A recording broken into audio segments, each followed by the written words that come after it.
यह जगह क्या है? यह सम्राट की समाधि का अंतिम छोर है। तुम्हें जरूर बाहर निकलने का रास्ता पता होगा। मैं नहीं जानता। मुझे फरमान मिला है कि मैं सदा सर्वदा महाराज की समाधि की रक्षा करूं।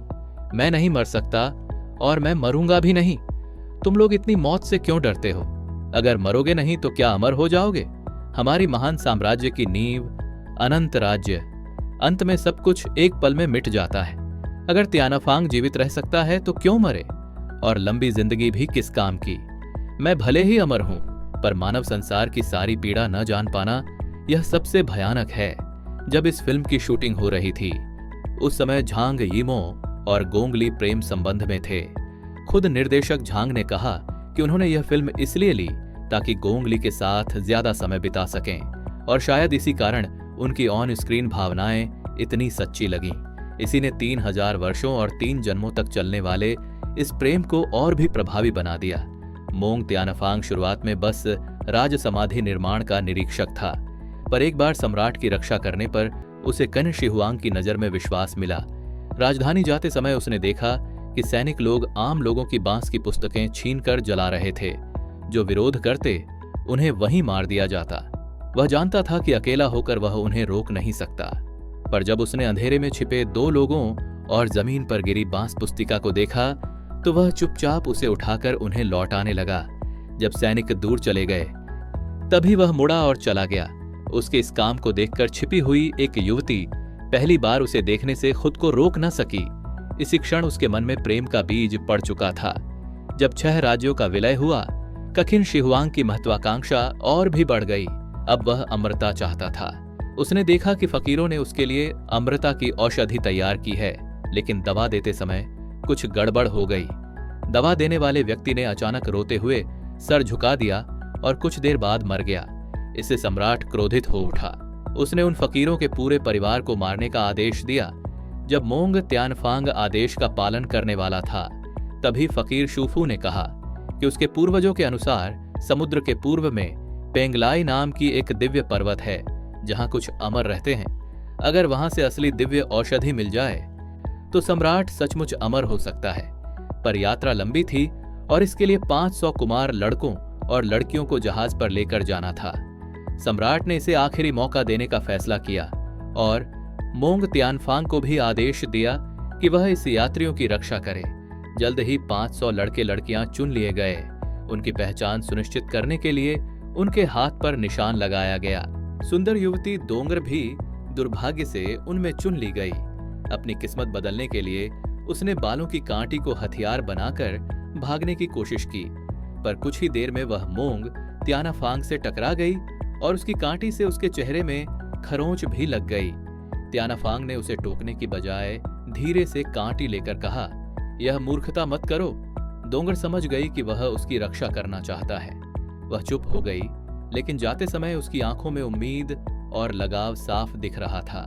उस रात बारिश हो रही थी। दोंगर अकेली बैठी थी। बारिश की बूंदें कटोरी में गिरती रहीं और उसने अनजाने में चॉपस्टिक से उसे बजाना शुरू किया। उसकी सफेद पोशाक जैसे कोई परी, उसकी धुन में दर्द और दृढ़ता दोनों थे। बाहर तलवार का अभ्यास कर रहे मोंग त्यानफांग ने भी उसे सुन लिया। दोनों एक दूसरे को देखे बिना भी एक दूसरे को महसूस कर रहे थे। अचानक कटोरी टूट गई, जैसे उसकी किस्मत टूट गई हो। दोंगर ने कांच का टुकड़ा उठाया और अपनी कलाई काट ली। उसी क्षण मोंग त्यानफांग को भी बेचैनी हुई। जब वह पहुंचा, दोंगर बेहोश थी। वह झुककर उसके घाव से कांच निकालता है, कपड़ा फाड़कर पट्टी बांधता है। दोंगर की आंखें खुलती हैं। उसके लिए उसकी आंखों में प्रेम साफ दिखता है। वह कहता है, अपने आप को चोट मत पहुंचाओ। इसके बाद दोंगर की जिंदगी में फिर रंग लौट आए, क्योंकि उसके दिल में अब कोई बस चुका था। जब वह मोंग त्यानफांग को पास आता देखती तो खुद ब खुद मुस्कुरा देती। उसकी मुस्कान देखकर त्यानफांग भी मुस्कुरा देता। उसके जूतों की तारीफ तक कर देता। कितने सुंदर हैं, बचपन में जूते नहीं थे, अब हैं तो पहनने में मन नहीं करता। जब उसने पूछा, घाव ठीक हुआ, तो दोंगर की आंखों में फिर दुख छलक आया। वह दूर नहीं जाना चाहती थी और मोंग त्यानफांग से बिछड़ने का विचार उसे तोड़ देता था। मैं कल जाऊंगी। हाँ, दोनों असहाय थे। वे एक दूसरे को गले लगा लेते हैं। उस रात दोंगर सो नहीं पाती और वह चुपके से मोंग त्यानफांग से मिलने निकल पड़ती है। वे एक दूसरे से अपने मन की बात कहते हैं। भावनाएं इतनी गहरी हो जाती हैं कि वे एक हो जाते हैं। पर उन्हें पता था, उन्होंने सम्राट का नियम तोड़ा है। यह राजद्रोह है जिसकी सजा सिर्फ मौत है। वे एक साथ मरने का फैसला करते हैं, लेकिन तभी शूफू उन्हें देख लेता है। वह चेतावनी देता है, अगर तुम दोनों अभी मरे तो सारी बात खुल जाएगी और 500 बच्चे भी मरेंगे। दूसरों की जान बचाने के लिए मोंग त्यानफांग दोंगर को शूफू के साथ समुद्र यात्रा पर भेजने को मजबूर हो जाता है। उधर अमृता की दवा गलती से सचमुच बन चुकी थी, पर इसका असर कोई नहीं जानता था। शूफू ने दवा छुपा दी और बाकी सब फेंक दी, लेकिन उसी गलती में वह खुद अमर हो गया। यह कहानी बाद की है। जब जहाज निकलने का समय आया, दोंगर मोंग त्यानफांग से दूर नहीं रह पाई। वह चुपचाप भीड़ से निकल आई और इकलौती अमृता दवा चुरा ली, लेकिन पकड़ी गई और उसे मोंग त्यानफांग के सामने लाया गया। मोंग त्यानफांग ने दोंगर को बांधने वाली रस्सी काट दी और दोनों गले लग गए। सम्राट क्रोधित हो गया। उसने दोंगर को आग में जलाकर मारने का आदेश दिया। मोंग त्यानफांग को मौका दिया।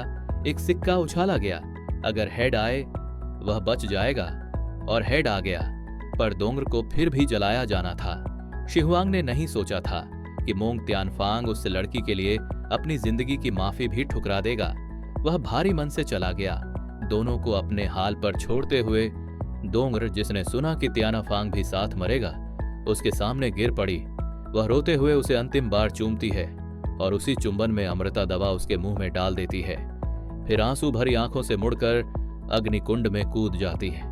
जाने से पहले वह आखिरी बार मुस्कुराती है, अपना सबसे सुंदर रूप अपने सबसे प्रिय व्यक्ति के लिए। दोंगर आग में विलीन हो जाती है। मोंग त्यानफांग का दिल भी उसी क्षण मर जाता है। वह वहीं खड़ा रहता है जब कारीगर उसे मिट्टी से ढक देते हैं, उसे एक समाधि प्रतिमा में बदल देते हैं, जहां वह हजारों वर्षों तक अंतहीन अकेलेपन और पीड़ा में जीता रहता है।